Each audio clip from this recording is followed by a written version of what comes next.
Bismillahirrahmanirrahim.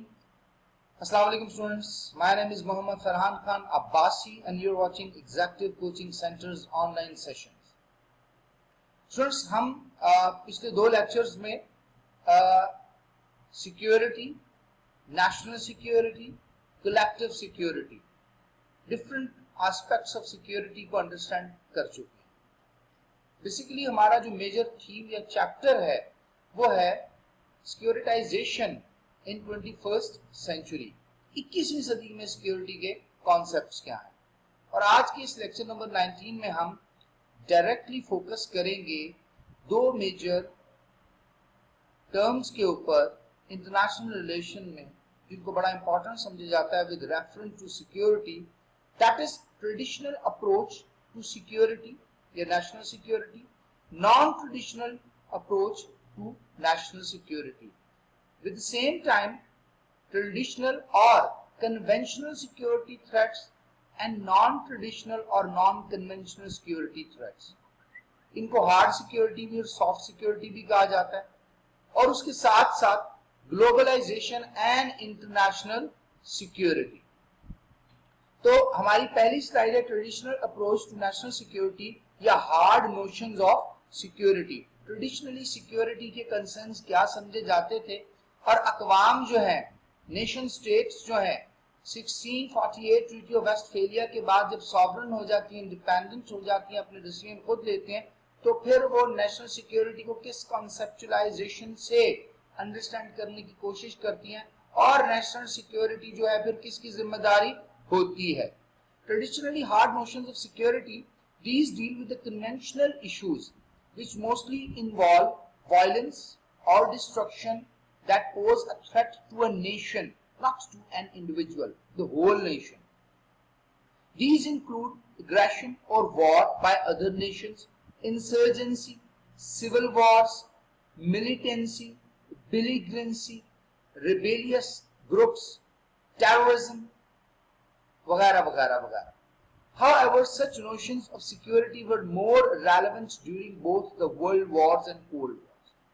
बताते ही हैं कि ट्रेडिशनल अप्रोच या कन्वेंशनल सिक्योरिटी की अप्रोच के नेशन स्टेट के कॉन्सेप्ट के इमर्ज करने के बाद नेशन स्टेट को ही चैलेंज करना, किसी स्टेट की सॉवरेनिटी को ही चैलेंज करना उसका सिक्योरिटी चैलेंज माना जाता था, चाहे वो इंटरनल सिक्योरिटी हो चाहे वो एक्सटर्नल सिक्योरिटी हो, जैसा कि हम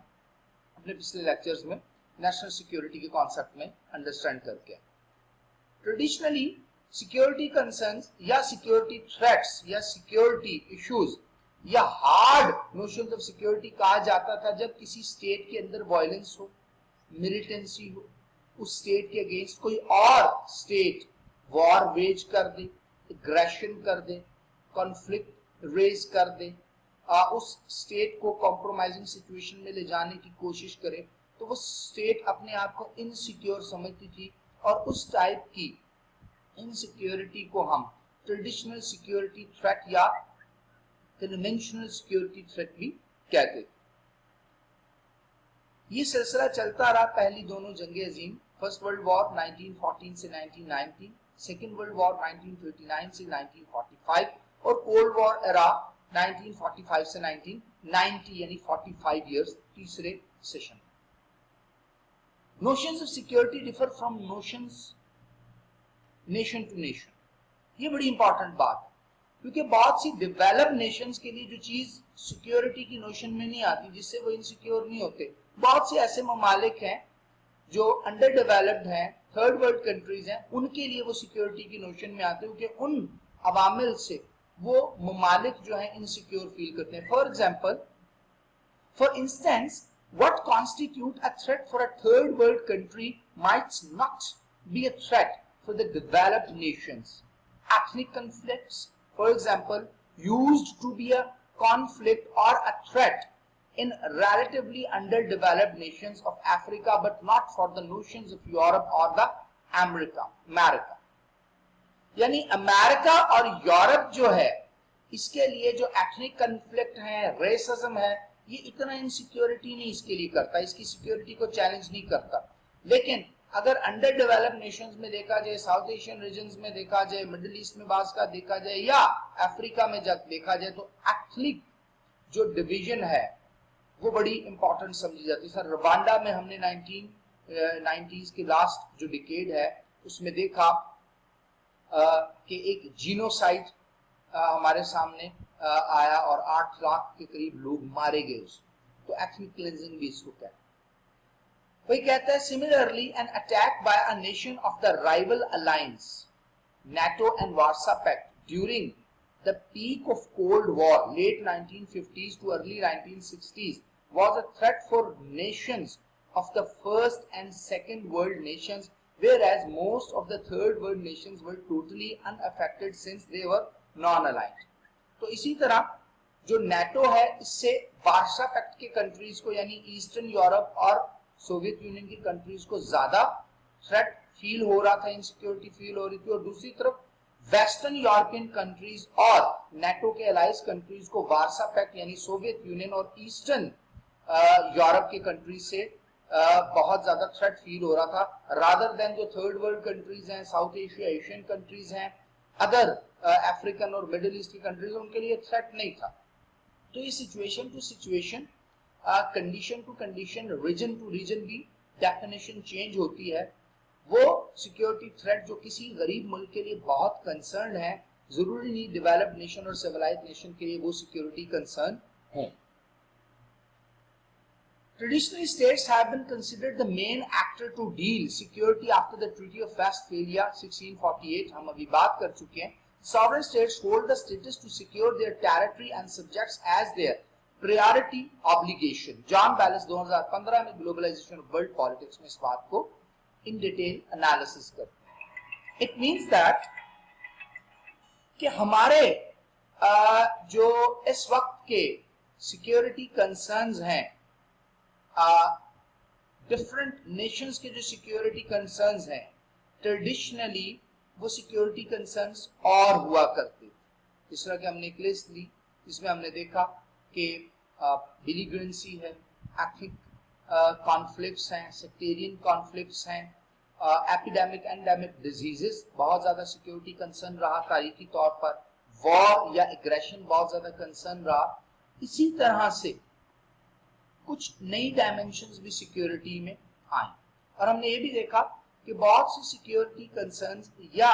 सिक्योरिटी थ्रेट्स जो हैं ट्रेडिशनल नोशंस में या कन्वेंशनल सिक्योरिटी जो थ्रेट्स हैं वो नेशन टू नेशन डिफर भी करते हैं। In the historical debate about how best to achieve national security, writers like Hobbes, Machiavelli, Rousseau tended to paint rather pessimistic picture of the implication of the state sovereignty. The international system was viewed as a rather brutal arena in which states would seek to achieve their own security at the expense of their neighbors. तारीखी तौर पर even के cold war era के दौर में भी जो security है इस कंसर्न को एसोसिएट किया गया, अटैच किया गया नेशनल सिक्योरिटी के साथ, और सिक्योरिटी को इंडिविजुअल और इंटरनेशनल सिक्योरिटी से हटा के एक नेशन की जिम्मेदारी लगा दिया गया और एसोसिएट किया गया, लिंक किया गया किसी भी नेशन के साथ। और बहुत से बड़े थिंकर और writer even 15th century, 17th century और 18th सेंचुरी में, जिनमें मैकियावेली हैं, होब्स हैं, रूसो हैं, इन्होंने बहुत ज्यादा एम्फसाइज किया कि ये एक पेसिमिस्टिक व्यू है और हर नेशन को अपनी सिक्योरिटी के लिए स्ट्रगल करनी चाहिए। कोई और नेशन उसकी सिक्योरिटी को स्ट्रेंथन नहीं करेगी। जो लेटर फेजेस ऑफ हिस्ट्री में 17th सेंचुरी के बाद 19 और 20th सेंचुरी इवन के 21st सेंचुरी में चेंज हो गए हैं। अब तो कलेक्टिव सिक्योरिटी का कॉन्सेप्ट भी है और नेशंस मिल के कोलैबोरेशन में भी करती हैं। तो जो ट्रेडिशनल ट्रेंड्स हैं सिक्योरिटी के या कन्वेंशनल नोशंस हैं सिक्योरिटी की, उसकी अंडरस्टैंडिंग वेरी सिंपल है कि तारीखी तौर पर स्टेट को ही समझा जाता है और ज्यादा एम्फेसिस कोल्ड वॉर में भी दिया गया कि स्टेट ही है जो सिक्योरिटी से कंसर्न्ड है और नेशन स्टेट की ऑब्लिगेशन है कि अपने सब्जेक्ट को, अपनी टेरिटरी को सिक्योर करना। और इस ऑब्लिगेशन में वो जो नेशन स्टेट है वो बाकी अरीना ऑफ इंटरनेशनल कम्युनिटी में एफर्ट करती है, सेल्फ हेल्प करती है और अपने आप को सिक्योर करने की कोशिश करती है। Inter-state relations were seen as a struggle for power as states constantly attempt to take advantage of each other. According to this view, permanent peace was unlikely to be achieved. All states could do was to try to balance the power of other states to prevent anyone from achieving overall hegemony. तो तारीखी तौर पर एक state को दूसरी state से जब competition में थी तो सिक्योर होने के लिए क्या करना पड़ता था, उस स्टेट की पावर को बैलेंस करना पड़ता था किसी और स्टेट के साथ अलायंस बनाकर, और स्टेट इस ही स्ट्रगल्स में थी, इस ही कंपटीशन में थी कि वो दूसरी स्टेट को अपने से ऊपर न जाने दें। इसमें हमने आर्मामेंट की डेवलपमेंट भी देखी, first world war, second world war को भी विटनेस किया, कोल्ड वॉर एरिना को भी हमने विटनेस किया, यहाँ तक कि पोस्ट कोल्ड वॉर एरिना और war on terror, post war on terror era को भी हमने विटनेस किया। तो ये कंपटीशन चलता रहा और ये रियलिस्ट स्कूल ऑफ थॉट इसको सपोर्ट करता है, जो सेल्फ हेल्प और स्टेट की जो इंडिविजुअल आइडेंटिटी है, स्टेट की जो अपनी एफर्ट्स हैं, और ये जो दुनिया का सिस्टम है जो अनार्किक है, जिसमें आपको खुद ही एज ए स्टेट एफर्ट करना पड़ता है, इसके ऊपर फोकस करते हैं। स्टूडेंट्स, थ्योरेटिकल फ्रेमवर्क में जिस तरह के हमने अभी देखा कि ट्रेडिशनली सिक्योरिटी को या कन्वेंशनल जो सिक्योरिटी थ्रेट्स हैं उसको कैसे लिया जाता था और उसकी जिम्मेदारी किस पे होती थी। Realist and non-realist emphasize the perennial problem of insecurity. The security dilemma is seen by some writers as the essential source of conflict between states. तो तारीखी तौर पर रियलिस्ट और जो लिबरल्स है उनका मानना यह है कि सिक्योरिटी डायलेमा एग्जिस्ट करता था। स्टेट्स दूसरी स्टेट से इनसिक्योर फील करती थी, नई स्टेट से इनसिक्योर फील करती थी, नई जो इमर्जिंग अलायंसेस हैं उनसे इनसिक्योर फील करती थी, और वो जो सेंस ऑफ इनसिक्योरिटी थी वो उनको परमानेंट कंपटीशन में रखती थी, और जिसकी वजह से स्टेट्स का आपस में एक दूसरे से कॉन्फ्लिक्ट ही रहा करता था। Neorealists reject the significance of international institution in helping many to achieve peace and security. Obviously बात है 20th सेंचुरी में League of Nation, United Nation Organisation के हमने रोल को देखा। तो रियलिस्ट का मानना ये है, इवन न्यू रियलिस्ट का मानना ये है कि ये बड़ी ऑर्गेनाइजेशन फेल रही हैं दुनिया को सिक्योर करने में, और दो बड़ी जंगें देखी, फिर कोल्ड वॉर एरा में हमने कॉन्गो में देखा, वियतनाम में देखा, और डिफरेंट रीजन्स में देखा, कोरियन वॉर हमने देखी, हंगरी में हमने क्राइसिस देखा, चीकोस्लोवाकिया की एथनिक और सेक्टेरियन क्लिंजिंग का इशू हमारे सामने आया, यूगोस्लाविया को हमने देखा, बॉस्निया को हमने देखा, पैलेस्टाइन और इजराइल के इशू को देखा, कश्मीर के इशू को देखा। तो अगर आप गौर से देखें तो रियलिस्ट का मानना यह है कि स्टेट को खुद अपनी नेशनल सिक्योरिटी पे फोकस करना है, कलेक्टिव सिक्योरिटी का कोई कॉन्सेप्ट नहीं, और इंस्टीट्यूशंस जो हैं वो फेल हो गए हैं वर्ल्ड को पीसफुल बनाने के लिए। Contemporary politicians and academics, however, who write under the label of liberal institutions or neoliberalism, see institution as an important mechanism for achieving international security, irrespective of all the evils and all the failures. Liberals का मानना ये है फिर भी institution का role है दुनिया को सिक्योर करने का। Liberals institution accept many of the assumptions of realism about the continuing importance of military power in international relations, but argue that institutions can provide a framework for cooperation that can help to mitigate the danger of security competition among states to prevent anyone from achieving overall hegemony. तो liberals का मानना ये है कि बिल्कुल institutions के role को negate नहीं करना चाहिए, गो के किसी भी नेशन स्टेट की सिक्योरिटी की जिम्मेदारी उस नेशन की खुद की है, क्योंकि दुनिया में ऑब्वियस सी बात है एक बड़ा कंपटीशन चल रहा है, सिक्योरिटी डायलेमा है, लेकिन इसमें भी जो इंस्टीट्यूशंस हैं, इंटरनेशनल इंस्टीट्यूशन, यूएनओ है, सिक्योरिटी काउंसिल है, इनका बड़ा रोल है, और इस रोल को अगर हम ऑप्टिमिस्टिकली देखें तो दुनिया में पीस मेंटेन किया जा सकता है। तो स्टूडेंट, अगर ट्रेडिशनल सिक्योरिटी को या कन्वेंशनल सिक्योरिटी को थ्योरेटिकल फ्रेमवर्क में भी देखा जाए तो हमें ये नजर आता है कि चाहे लिबरल हो चाहे रियलिस्ट हो, वो ये जिम्मेदारी देते हैं नेशन स्टेट की जो के प्रायर ऑब्लिगेशन है उसकी टेरिटोरियल इंटेग्रिटी और उसके सब्जेक्ट यानी उसकी पॉपुलेशन को सेव करना, और इसके लिए वो दुनिया में सेल्फ हेल्प के मॉडल को फॉलो करती हैं नेशंस, और इस वजह से एक नेशन दूसरे नेशन के साथ कोलैबोरेशन या कोऑपरेशन नहीं करती, बल्कि अपनी सेल्फ हेल्प के लिए, अपने आप को स्ट्रेंथन करने के लिए, अपनी मिलिट्री माइट को एनहांस करने के लिए कंपटीशन में चली जाती है, और इस सिक्योरिटी डायलेमा की वजह से दुनिया फर्दर इनसिक्योर हो जाती है। Non traditional approach to national security, soft notions of security. So इस नॉन ट्रेडिशनल अप्रोच जैसे इसके नाम से ही वाज़ेह है, नॉन कन्वेंशनल सिक्योरिटी थ्रेट जैसे नाम से ही वाज़ेह है, ये आजकल की दुनिया की बात कर रहा है जो रिवायती नहीं है। आज की दुनिया चेंज हो चुकी है, आज की दुनिया टेक्नोलॉजिकली एडवांस हो चुकी है। आज इंटरनेट का दौर है, हाई टेक एडवांस्ड इक्विपमेंट का दौर है, फास्ट मूविंग बुलेट ट्रेन्स का दौर है, सोशल मीडिया का दौर है।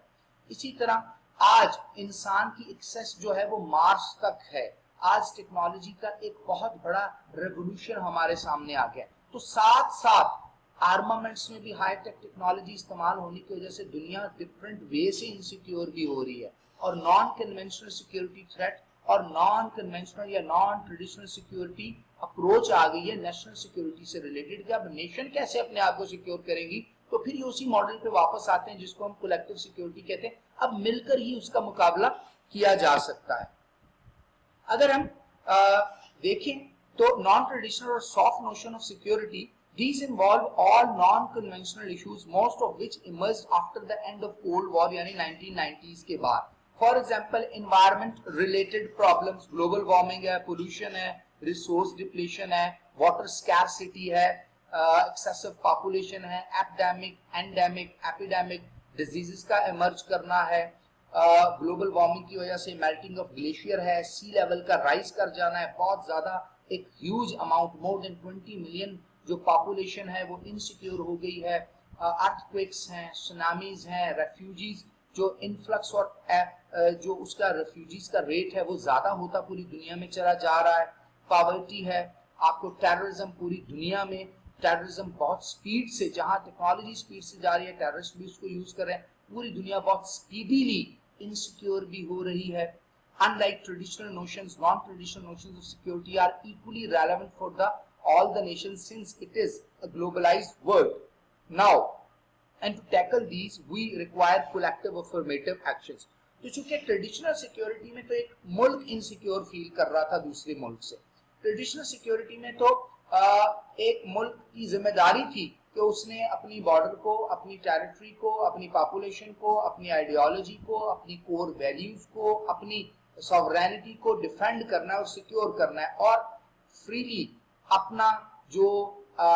नजरिया है वो दुनिया के सामने प्रेजेंट करना और अपने वे ऑफ लाइफ को प्रमोट करना है। और अगर कहीं उसको यहाँ पर कोई हर्डल नजर आती है तो वो इनसिक्योर फील करता था और सिक्योरिटी थ्रेट उसको समझता था। एक नेशन स्टेट,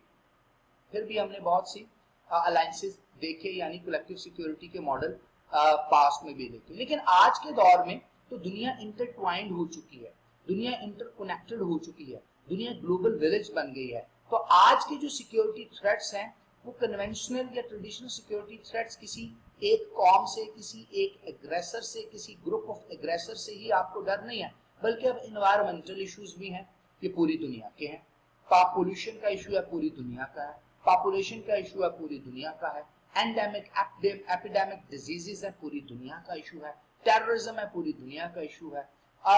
जो वेपन्स ऑफ मैस डिस्ट्रक्शन है, उनका एक्सप्लोजन हो जाना, न्यूक्लियर वेपन का मिस हैंडल हो जाना, पूरी दुनिया का इशू है। इस तरह के और बहुत से इश्यूज, वाटर स्कैर्सिटी पूरी, तो इनका हल भी फिर कलेक्टिव अप्रोच में ही पाया जाता है, और इन्हीं को नॉन ट्रेडिशनल सिक्योरिटी या नेशनल सिक्योरिटी भी कहा जाता है, नॉन कन्वेंशनल सिक्योरिटी भी कहा जाता है, नॉन कन्वेंशनल सिक्योरिटी थ्रेट्स भी कहा जाता है।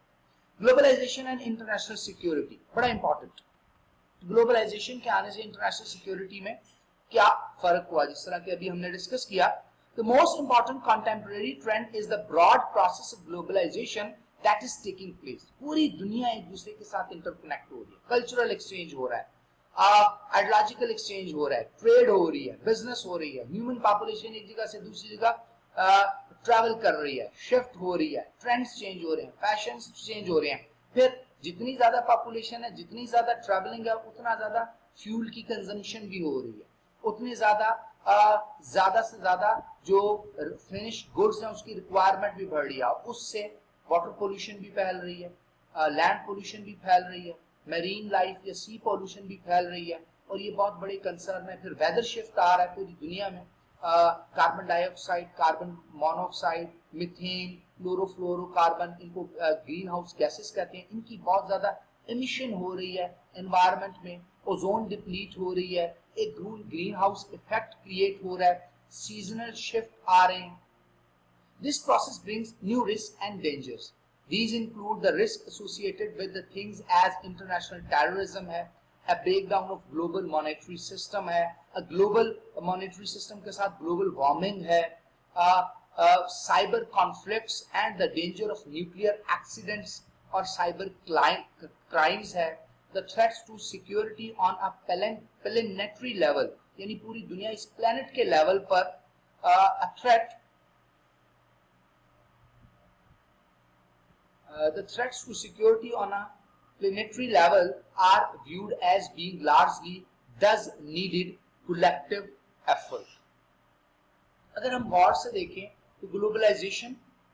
के दौर से जिस तरह दुनिया को बहुत से बेनिफिट मिले, उसी तरह दुनिया में बहुत सी इनसिक्योरिटीज भी हैं। कुछ नई इनसिक्योरिटीज आई, जिस तरह साइबर क्राइम्स है, जिस तरह ग्लोबल वार्मिंग है, जिस तरह आप देखते हैं हेट की स्पीचेस हैं, जिस तरह आप देखते हैं डिवीजन है दुनिया की डिफरेंट इश्यूज के ऊपर, टेररिज्म का बहुत बड़ा इशू है। तो अब ये कलेक्टिव एफर्ट से इनका हल किया जा सकता है और यहाँ पर फिर नेशनल सिक्योरिटी जो है वो जो नॉन कन्वेंशनल सिक्योरिटी थ्रेट है उसमें पूरी की पूरी दुनिया का कोलैबोरेशन और कलेक्टिव सिक्योरिटी का होना बहुत जरूरी है, क्योंकि अब ये किसी एक नेशन का इशू नहीं रहा, पूरी की पूरी प्लैनेट अर्थ का इशू। कंक्लूजन में कहते हैं conclusively security has always been the cornerstone of every human civilisation. To keep oneself safe from threats and hostilities are the major concern of security, even it belongs to individual, state and international system. तो जब से human civilisation है security यानी तहफ्फुज़ यानी सलामती उसका major concern रहा है, कॉर्नर स्टोन ऑफ उसकी मेजर पॉलिटिकल अथॉरिटी और पॉलिटिकल पॉलिसी का कॉर्नर स्टोन सिक्योरिटी ही रहा है। चाहे वो थॉसिडाइटिस का दौर हो, चाहे वो प्री हिस्टोरिक दौर हो, चाहे वो स्टोन एज हो, चाहे वो आज की दुनिया हो, 21वीं सदी हो, security is the corner stone of all the political policies of any nation और द होल ग्लोब। तो इसको डील करने के लिए ऑब्वियस सी बात है पूरी दुनिया को इंडिविजुअल लेवल पर भी, नेशन लेवल पर भी और इंटरनेशनल लेवल पर भी इसको डील करने के लिए एफर्ट्स करनी है। स्टूडेंट्स याद रखिएगा सलामती या सिक्योरिटी ये कॉन्टेस्टेड कंसर्न टॉपिक इसलिए है कि हर एक फिलोसोफर के यहाँ हर एक रीजन और कंट्री और ग्लोबल सेगमेंट्स में एक कॉन्टिनेंट में इसकी डेफिनेशन डिफरेंट है। बस इतना हमारे लिए बहुत जरूरी है याद रखना कि नेशन के लेवल पर सिक्योरिटी कंसर्न वो तमाम कंसर्न्स होते हैं जो नेशन के जो नेशनल इंटरेस्ट्स हैं, नेशन की पॉलिसीज हैं, नेशन की इंटेग्रिटी है और उस नेशन की अपनी जो वैल्यूज हैं जिसको वो प्रोजेक्ट करना चाहता है, अगर उसमें हर्डल आ रही है कहीं ना कहीं उसके सब्जेक्ट्स को इशू हो रहा है तो वो नेशन इनसिक्योर फील करेगी। और अगर कलेक्टिवली पूरी दुनिया में कोई ऐसी एक्टिविटी हो रही है जिस तरह ग्लोबल वार्मिंग है, टेररिज्म है, जिससे नेशंस को एज ए होल पूरे वर्ल्ड को या रीजन्स को इनसिक्योरिटी फील है, तो ये फिर इंटरनेशनल इनसिक्योरिटी में आएगा और इसको फिर कलेक्टिव सिक्योरिटी के मॉडल से डील किया जाता है। हमने लेक्चर नंबर 17 में, लेक्चर नंबर 18 में और लेक्चर नंबर 19 में इन डेप्थ एनालिसिस किया सिक्योरिटी का हिस्टोरिकल पर्सपेक्टिव में, कोल्ड वॉर एरा के पर्सपेक्टिव में, इवन 21st सेंचुरी में। होप ये लेक्चर आपके लिए बहुत ज्यादा बेनिफिशियल होंगे। Wish you best of luck. अल्लाह हाफिज़।